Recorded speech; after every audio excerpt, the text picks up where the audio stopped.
નમસ્કાર દર્શક મિત્રો, બી ન્યૂઝમાં આપનું હાર્દિક સ્વાગત છે. ચાલો રાજના સમાચાર. ભાવનગરના સિહોર પોલીસ મથકમાં શંકાના આધારે લવાયેલ વ્યક્તિએ કરી આત્મહત્યા.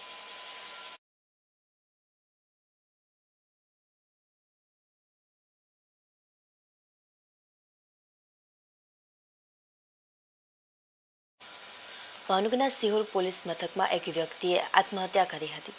કોઈ ગુનામાં શંકાના આધારે લવાયેલ વિપુલ ભીલ નામના વ્યક્તિએ પોલીસ મથકના પહેલા માળેથી ઝંપલાવી આત્મહત્યા કરી હતી. આત્મહત્યાની ઘટનાને પગલે પોલીસ વિભાગમાં દોડધામ મચી હતી. હાલ આ મામલે વધુ કાર્યવાહી હાથ ધરવામાં આવી રહી છે. પોલીસે આ વ્યક્તિને કયા ગુનામાં શંકાના આધારે લાવી હતી તે હજુ સુધી બહાર આવ્યું નથી. પોલીસની વધુ વિગત બાદ સમગ્ર બાબત બહાર આવશે.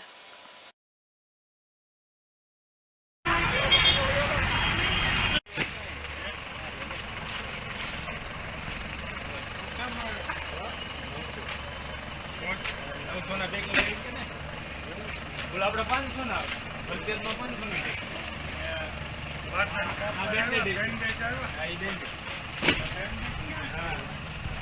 બોલા રૂના હું કે